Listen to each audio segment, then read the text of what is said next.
Hello everyone, and welcome to this workshop on serverless application architecture. We're going to explore the ways that designing serverless applications is different from designing traditional server-side apps. They're serverless. Of course, that doesn't mean there aren't servers. There are servers. It means they're not your problem. They're the cloud provider's problem. The cloud provider handles all the sysadmin stuff that your own organization would otherwise do. It handles deployment, monitoring, availability, and backup, and anything else. Think of this as managed application more than serverless, which is becoming kind of an overused buzzword, but it's the name of what I do. I'm Charlie Engelke. I'm a Google Cloud Developer Relations Engineer specializing in serverless products. My career prior to Google was at a medium-sized application company, and over the years I did really every single job. Training, gathering requirements, designing, developing, sysadmin, IT, customer support, whatever, project management.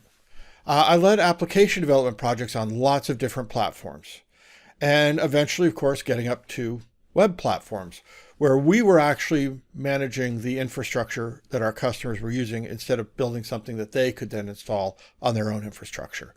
And we were at a disadvantage. At that point, we had maybe 150 employees. We didn't have a big data center. We had access to colo facilities. Dealing with disaster recovery, regional redundancy, scaling was difficult for a company of that size. And our competitors, companies like IBM and Accenture, didn't have that problem. But the cloud was a great equalizer. That's really what has excited me about it since we started using it. It allows us to compete against those big competitors. And my job right now is to help developers take advantage of these offerings, Google's offerings, to do the same kind of thing for their organizations. Or even if you are one of those huge competitors, maybe you want to use a third party to manage the stuff you're building. But what about Python? This is PyCon, and this is not a workshop about Python. It is, however, a workshop that uses Python. And Google's here because we want to support Python. Python is one of our core technologies, particularly in the serverless areas I'm going to be talking about today. Google's very first serverless offering, App Engine, was built with Python for Python. Guido van Rossum was a member of that team. So Python really is important. It's not only important for that one offering, but across the board, we use Python extensively, both in the cloud offerings that we provide for other people to use and internally for our own systems. I learned Python so I could use Google App Engine. I actually wanted to write these serverless programs. I didn't know Python, so I learned Python. And Python and going to PyCon eventually led me to Google. That's what made me a Googler. Today's agenda is going to cover four main areas. Well, really it's going to cover three, and then throughout the talk, we're going to have Q&A. Serverless application characteristics are the first thing we're going to talk about. So it's going to be basically just conceptual. Then we're going to make them a little bit more concrete by looking at those issues in terms of a very simple basic application. But the bulk of the talk is going to be about a much larger application that has a lot of different parties involved, that have a lot of pieces of code and storage involved that have to interact with one another. We're going to talk about how you design that and keep it in mind.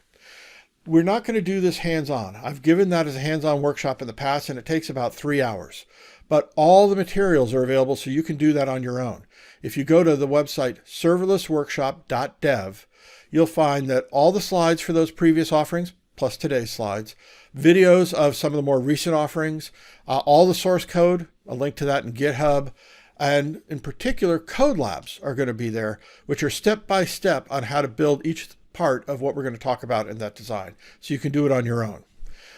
There's also a running demo. At one point, we're going to talk about just one little piece in a little more depth and invite you to go ahead and you build that piece and sort of integrate it with the bigger system that's out there running right now. So again, that's serverlessworkshop.dev. Well, we say this is serverless application design and development. How's that different from anything else? The biggest thing probably is that serverless code runs only on demand. When there's no work to do, it goes away. So something happens that your code is designed to handle. The platform wakes your code up, gives it some CPU, waits for your code to deal with whatever happened, and then your code goes away. A consequence of that is that serverless is stateless. If you've got data stored in memory with your code or in the file system that your code's running on, that part of the application is going to get unloaded from the platform it's on whenever it's idle, and all that data is going to go away, which means you've got to store it externally. Serverless code finally scales on demand, and this is one of the greatest things about it. You don't have to worry about scaling. You don't have to build load balancers. You don't have to automatically bring instances up and take them down. When the demand increases, the platform gives more resources to your serverless application. And of course, while it's busier, the charges will be higher. But eventually, particularly if you have completely idle times, it'll scale back down, including all the way down to zero, sitting there waiting for the platform to see that there's something else that is happening that your application is supposed to handle, and it'll wake it back up. Let's deal with some of the details of the parts that we need to put together. Most applications, as I mentioned before, are going to need state, and I just told you serverless code is stateless. Well, all that means is that the state has to be kept in external data storage, not in your code's own file system or your code's own memory. Everybody's kind of used to dealing with that. You deal with external relational database servers all the time, but you're probably going to want the state to be serverless itself. Relational database servers don't instantly scale up and scale down easily. It's a huge deal. So that's usually what happens is when you say you want them, you're allocated a fixed number of virtual machines for them to run on, and it stays there whether they're working or not working, whether they're busy or not busy. You want a data store that won't do that and won't charge you just for standby. It will only charge you when it's actively managing data. There are events also. That's the biggest thing. All of your serverless code doesn't do anything except when an event occurs that your code is designed to handle. The biggest event we're going to ever see is likely to be web requests. We build web apps, but there are also other kinds of events that can be dealt with as well. When an event happens, the platform gets the event, not your code. Your code doesn't sit there listening for it. The platform wakes your code up and triggers the code that's designed to handle the event. Once the event has been handled, the code stops, and it can even go completely away. So the application is no longer a program. You don't think of it as running on one VM and you have all the resources there. Instead, it's a cooperating collection of pieces. And that is both good and bad. It makes it seem a little bit more complex, but each piece is now much simpler, and ideally each piece can be built and tested and deployed and updated independently of the rest. What are the options available to build serverless applications? Well, before I get into them, let me just make an important statement here. I'm only going to be showing Google Cloud's serverless offerings. I know them best, and this is a Google-sponsored workshop. That doesn't mean that you'd come out of this workshop only being able to do these kinds of things on Google's cloud. Everything I'm showing would work on pretty much every cloud provider, certainly every major one. They may call the offerings different. There may be slight differences there are going to be slight differences in details, but the basic conceptual tools will be there on any of the platforms. You could go ahead and build this on any of them. And in fact, if you go to our source code that will be pointed to at serverlessworkshop.dev, you'll see an invitation for somebody that does that on another cloud provider to go ahead and submit the updated code and code labs so that we can have in that platform how to deal with it on other cloud providers. I'm not against the other clouds. Before I came to Google, I was a very heavy successful user of one of them. But now I know Google Cloud best. And because of that, I like Google Cloud best. And that's what we're going to talk about. First, we're going to talk about options for where your code can run. Serverless compute.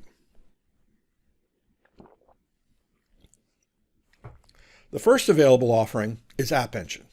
App Engine is sort of the OG serverless. It was launched in 2008. In fact, it went into public availability on request, not general availability. So in 2008, which means it's now 13 years old. Probably going to become kind of troublesome, like any teenager, but it's pretty easy to work with, and it's pretty smooth now. It was Python only at first. As I mentioned, it's what got me to learn Python. Java next, and now there are 6 languages supported by the platform. The concept behind it is really to be a server, a back end for normal traditional web apps, but it's nowhere near limited to that. In fact, anything that any of these serverless compute platforms can do, any of the others can do as well. They just have different sweet spots. The first generation was before we had external services to manage your data and events and things like that. So they were all built into App Engine. But over time, Google added those as standalone capabilities that can be used by any application, your code running anywhere, not just in something like App Engine. So the bundled services were taken out, and it uses the same services that everybody else uses. Cloud Functions came next, quite a bit later, actually, about 4 years ago. Cloud Functions' vision, if you want, is kind of to handle an event. One kind of event, one cloud function. So they're usually written as a piece of code that takes an event description as its only input. It does whatever it needs to do when that event happens, and then it returns and it's finished. You can do something, for example, as an auxiliary to a bigger app. You may have a big web app that asks the user to upload photos. Well, if you need to process the photos, normally your web app after the upload would then have to kick off doing the processing. Instead, it can just finish as soon as the upload's done, and the uploads data store area can be configured to trigger an event that in turn runs a cloud function. Makes it very easy to manage these distributed needs and parallelism without having any kind of close coupling. And the newest one, it's been available, and now it's generally available, but it's been available for about a year and a half or so, maybe 2 years. Cloud Run. Cloud Run is different because it can do everything App Engine does and everything Cloud Functions does and do them pretty well. It could replace those two, except it doesn't take source code, it takes a container. That can be a little bit more daunting, although it continues to get easier and easier to deal with that without really knowing anything much about containers. But being container-based, it makes it very, very, very, very flexible. You're no longer limited to the supported runtimes and the supported languages. You can add your own binaries, and you can do whatever you want that can be done in a container. Last fall, I published a blog post where I created a serverless website that was running a Pascal program published in 1974. So it's not something that you often need to do, but you certainly could do it with Cloud Run.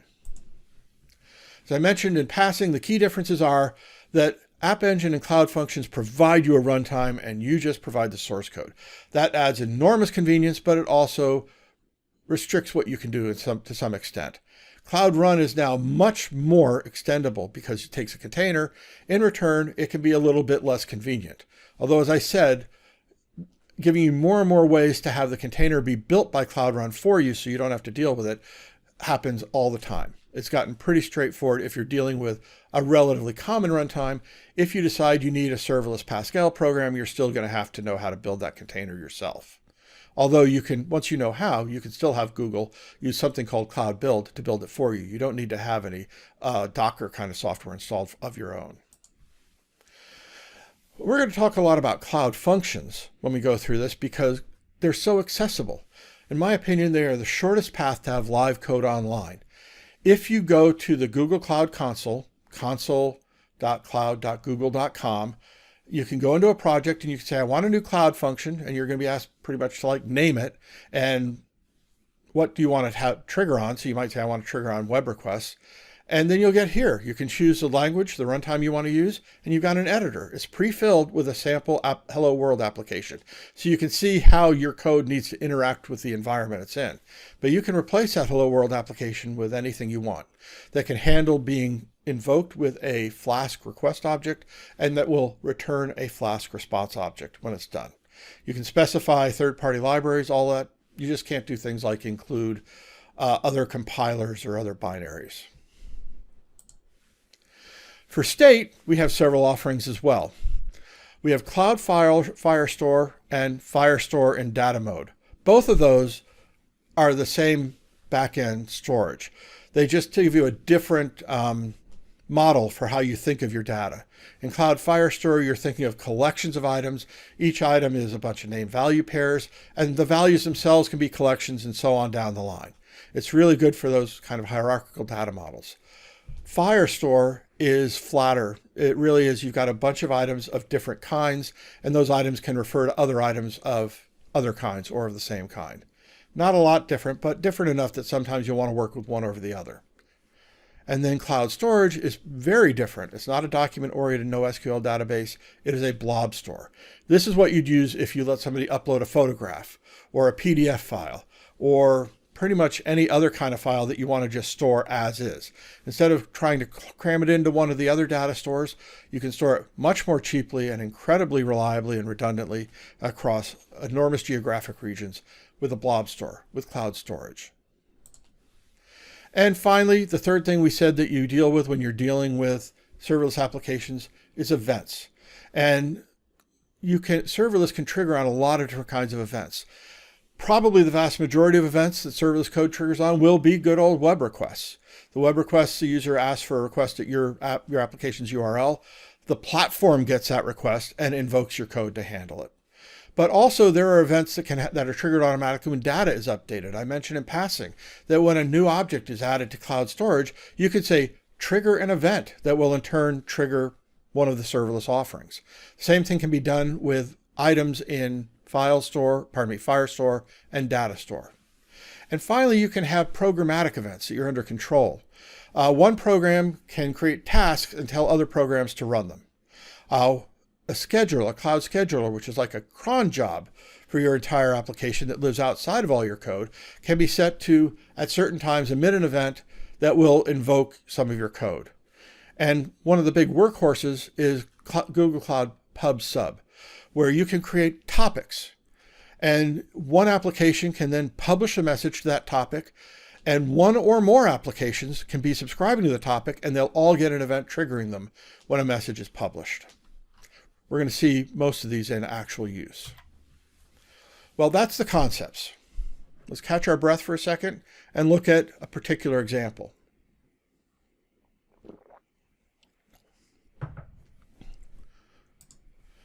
The simplest example I could think of that has had maybe not a million, but thousands, and that's certainly probably tens of thousands of articles written about it, is a to-do list. A very basic one. We want to keep it really simple. There's only going to be one list that is either going to be used by one user or a bunch of users are going to still share the one list. We're not going to do more complicated management of it. And it can show the list. You can add items. You can delete items. Maybe you can update items. Not a lot happening in this to-do list app. But that means we can look at it as what are the serverless pieces that we would use to build it. If we weren't doing it serverlessly, and if you looked at tens of thousands of articles in the past that tell you how to do it from scratch, you'll start with a Linux machine, you'll install a web server, a programming language, libraries, you'll install a relational database server either on the same VM or another VM. You'll put your source code on there, you'll configure things saying, for instance, what kind of port you want to listen on and where you want to route different requests inside your code. And once you launch it, that is all you need to get live. But at that point, you're going to say, well, wait, how am I going to back this up? How am I going to be redundancy? How am I going to deal with disaster recovery? What kind of monitoring should we do? All that kind of stuff. Serverless, all that sysadmin stuff is the job of the provider, in this case of Google Cloud. So you'd look at it and say, what kind of state do I have? I have to have a list of items. That's probably the only state I need. What about events I have to deal with? They're all going to be web requests. A web request to say, show me the list, add an item to the list, delete an item in the list. For compute, we could use any of those three platforms. We could respond to those, and they're all going to respond to the incoming web requests as their events. So specifically, for state, for managing that list of items, we can use any of them, but Firestore and Data Store really are the ones that are designed for manipulating lists of data as opposed to just a big blob of data. We're going to recommend using Cloud Data Store here because we don't have that kind of collection, sub-collection, sub-sub-collection, hierarchical complexity to our data. It's just flat. Data Store is really easy to work with. Firestore would work fine though. We just don't need its different model. Cloud storage would not be good. We could use it if we really wanted to deal with a lot of hassles. For instance, create our entire list as a single JSON object and save and refresh that whole JSON object. Going to run into all sorts of problems with concurrency though, but there are ways you could deal with it. Events. Well, the events are all web requests, and we're going to say, okay, what specific requests do we have to handle? A get on the root to see the entire list. A post on the root to add an item to it. A delete to an item ID, or a post to the root with a form including the item ID to delete an item. And if we want to have the ability to update an item, a put to a path with that item ID. So those are the things we've got to write code to handle, those different things. What are we going to use as a platform for that? Well, we just need to respond to web requests and update the data store. We could do it in any of these. They'd all work fine. However, in this case, I think App Engine is the best option. And the reason is we probably don't, even though we're going to not keep different lists for different people, we probably don't want everybody on the internet to be able to work with our one list. We do want to restrict access, and that we could do by programmatically by creating our login flow. But with App Engine, we have the ability to put something called identity-aware proxy in front of it to handle that user authentication for us, and our code doesn't really have to think about it at all. Identity-aware proxy exists to intercept requests to your app, allow only authorized users through. For instance, that can be a list of email addresses or some Google groups, or you can say everybody in a particular Google workspace domain. Or you can say, let everybody through, in which case, I don't know why you're turning on App Engine. Why you're turning on Identity-Aware Proxy. Or you can say, let everybody through, but authenticate them first. Because if Identity-Aware Proxy IAP does let a request through, it modifies it by adding some headers that say the email address of the requester. So if your app wants to know who this is, it can find that out without, again, keeping any sessions, handling any two-party authentication. Two-party authentication is all handled by IAP if those users are configured to require it. It's possible to use IAP for the other platforms, but it's not as simple. You can just turn it on and have it available right now for App Engine. For the others, you need to do a little more configuration, and we're trying to keep this as simple as possible. So finally, let's get to the meat of this, the larger serverless app. We're going to create a student programming contest system. And as I said, all the details, all the code labs, all the source code, and videos and slides on doing this are at serverlessworkshop.dev. The idea behind these programming contests is that faculty judges are recruited to create the problems, create something that can be done as read an input file and produce an output file. No more complicated user action, because we just want to see how they can solve a problem. And we don't want to have a complicated judging scenario to deal with. So for example, a very favorite one would be we'll give you input describing a bunch of locations and their distances, and for your output, you come up with an optimal route if it's a small list, or at least a decent route, that kind of thing. Students are given these problems and they code solutions. They turn the solutions into somebody who's managing all this, who passes it on to the judge for that particular problem. The judge runs the code on their own machine, do several runs with different input files with different scenarios, and then scores it. Tells them whether, hey, it passed, it got the right answers everywhere, or it failed, it got wrong answers, it timed out, or it crashed. And then they try again. So the parties involved, we mentioned there are judges who are faculty members who write up the problems and check the solutions. There are students who write a program for each problem, and they then have to submit that somehow. So also they should test it with their own data. They hardly ever do until they've failed a few times. They'll then submit the solutions for scoring. Finally, we're going to have managers. Instead of the students going directly to each judge, they're going to go to a manager who's going to then route the problem to the correct judge. Say, here are all the problems for the students. When the student solves a problem, it tells the judge. It tells the manager tells the judge, and the judges tell the results back to the manager, who tracks the results and displays standings. In order to do this, sorry, I got to slide ahead for a second there. In order to do this, we're going to use different platforms. A distributed application where each of these three parties has their own platform, and they make their platforms work with each other. So the students, they're going to take their problem and put it out on a web server. So they're going to take one request where the body is the problem's input data. They're going to process it, create a solution, and return a web response where the body is the solution data. That way the judges don't have to take their source code and make it run on their own machines, which turns out to always be a problem because there will always be some unusual library that the judges didn't have pre-installed, or they may be using a different version of the language that messes something up, or they may even accidentally be malign code that messes up the judging system. So here we tell the student, run the code on your own platform, just give us a URL. The judges run their tests against the solutions by sending a request to that URL and examining the response. The managers provide a website to knit all this together. It'll have a form where the student can enter the URL for their solution to each problem. That will create an event. The manager will create an event that triggers the judging programs. When the judging programs are done, they'll use a web request to send the results back. And the managers will keep track of all the answers and post to current standings, current scoreboard. In order to do that, each of these parties is going to have their own Google Cloud project. All Google Cloud resources live in projects, and projects can't interfere with one another unless you set up special permissions. Resources in the same project can usually interact with each other by default.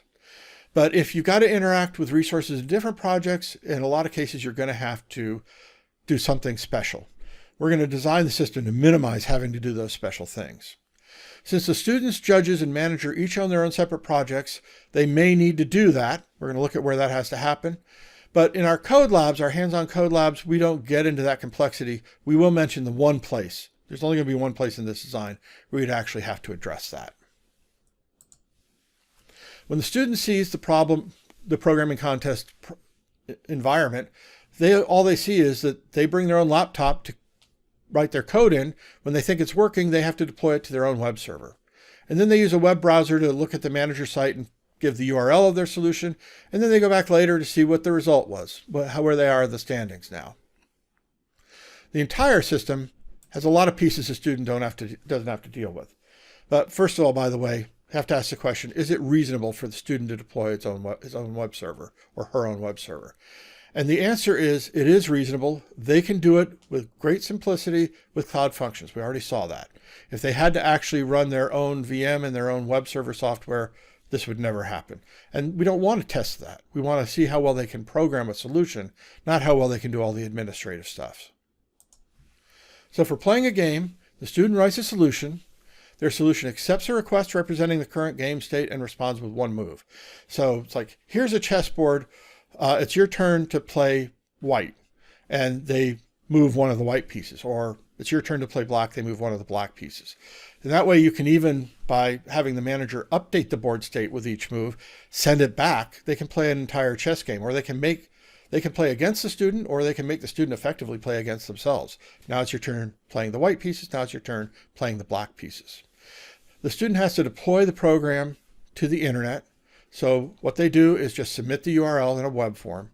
And the judging system then tests it with web requests and web responses. If you want to do, as I said, a multiple step game, it's going to be multiple invocations of that player, each one independent of the other. So for example, if the judging system wants to play a game, the first thing it's going to do is send a web request that has an initial game state and says, make the first move. The player will respond with the move. The judging system will update the game state, maybe make a move of its own, maybe not. Send the game state back to the player and say, here's the state now. Here's what it looks like now. What's your move now? And just repeat this as long as they want to play the game. The overall system here is going to have the student's laptop and their web server, as we talked about, submitting a URL and looking at the standings, but then that website that the students fills a form in does a lot more. The website keeps all the data. It's got to have its own data store. And the website asks the judges to judge a problem. And it does that by creating a pub sub topic for each problem. If you've got a contest with 10 problems, you'll have 10 pub sub topics. If the student submits a solution for problem number 3, what the website's going to do is publish a message to the topic for problem number 3. And the body of that message will say, student whoever submitted this, it's at this URL. When you have the solution, please send when you have your answer, you have a score, please send those results back to this other URL that I've set up just for you. There will be one or more judging programs that will be configured to subscribe to that topic. So when somebody publishes a message, they'll be triggered. They'll do their job as we just saw, and then they'll send a web request back to the URL they were given with the results. Let's look at what happens with all these pieces one last time. The student's job is to create a solution and deploy it to the web and use a form to submit the URL of that. The judge's problem is to create the judging program. They wrote the problem. They need to have to write a program that does the judging. In a lot of cases, it'll be pretty simple. Send a web request, see the web response. In other cases, if they want to simulate a game, they'll do multiple steps before they return. It'll trigger on messages to the topic. It'll exercise the solution via the web. And as I mentioned before, it'll report the results back to the manager. The manager's pretty much just a web application. It accepts those submissions, it publishes a message, and it accepts the results back. Whenever asked, it displays a website with the overall results. What are we going to do for a platform? Well, for the student's solution, we're going to use Cloud Functions because we saw that was really the fewest steps to deploy.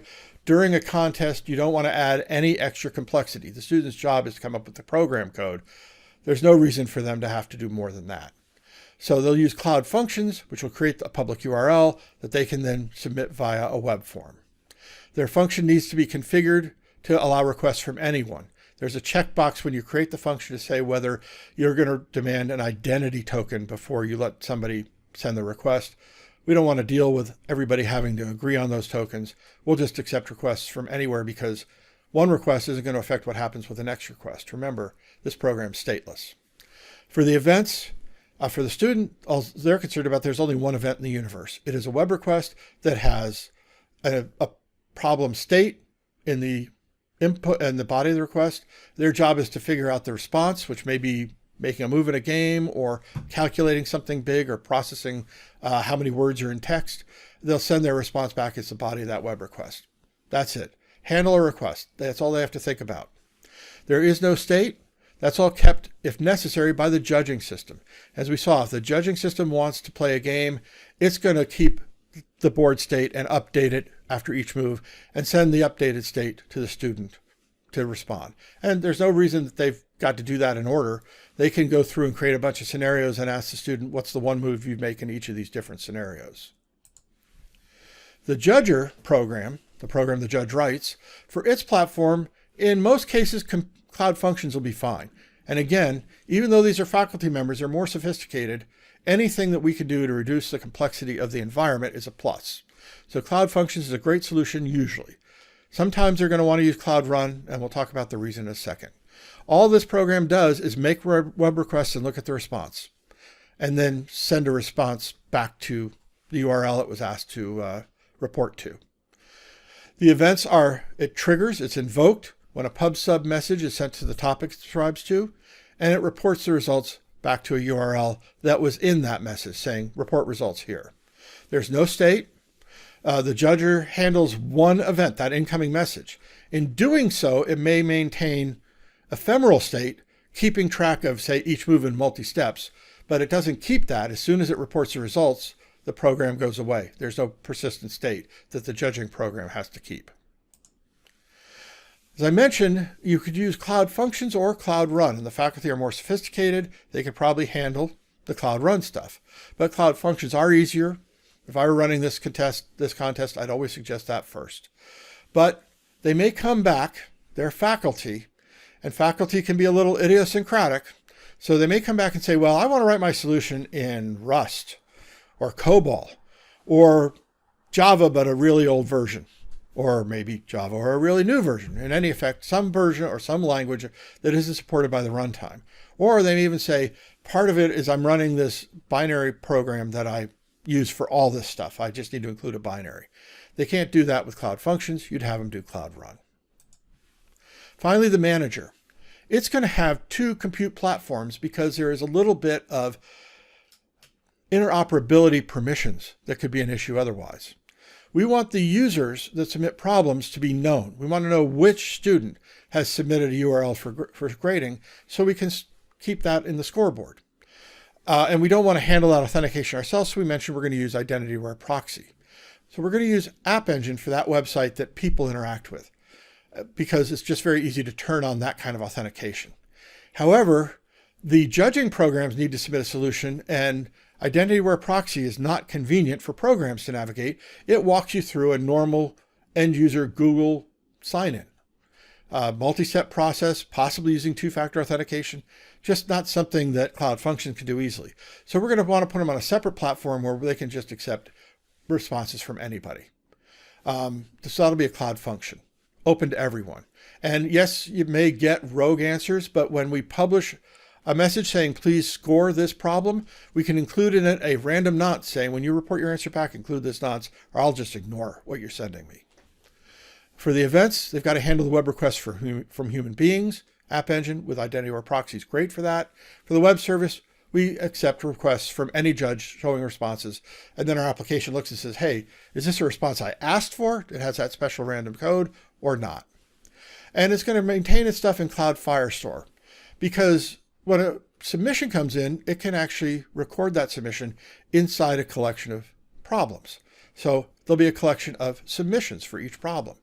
And for each submission, there will be a collection of results from each different judging program that runs. It's a nice fit for how Cloud Firestore works. The overall coupling involved here, showing all the pretty icons for them. We see the student laptop. The student logs into the manager app to provide a URL for their solution. That goes through identity-aware proxy. So the student has to be an allowed email address. You can just say allow all authenticated users, or you can specifically say every student email address in a particular school can go through identity-aware proxy. That's going to talk to the manager web app on App Engine, which will maintain the submissions and the responses it gets back in a database. It's also going to trigger judging using a pub subtopic. So it's going to say, hey, I got a submission from a student for problem 7. Please run all the judging programs for problem number 7. The judging programs are all triggered by subscribing to the correct topic for the problem they were written to judge. The judger's going to interact with the student solution over the internet. It's just a simple web server that doesn't require authentication. So the student program is going to be triggered with a web request. Anybody can do it, including the judger. And the manager service is going to accept requests back from the judger that basically say, here's the response. And it's going to accept it from anybody, and it's going to use the fact that it's going to keep track of when it asks for a judging program to run and make sure the judging program includes the special secret code that it told that judger to respond with. In this, all of these things should be able to interact without specifically configuring them to talk to one another. The one exception is the judger is going to need to be given permission by the manager to subscribe to that topic. Everything else, it's all over the internet. You may have to want to configure identity-aware proxy to say only students from a particular school with those email addresses can get through, but there's very little to it. When we look at the different permissions, the manager's got to create a list of what students are allowed, which can just be all students. The manager needs to be read and write to a Firestore database and publish to a topic, but it's going to own those, so that'll just happen out of the box. The manager has to allow the judges to subscribe to the topic.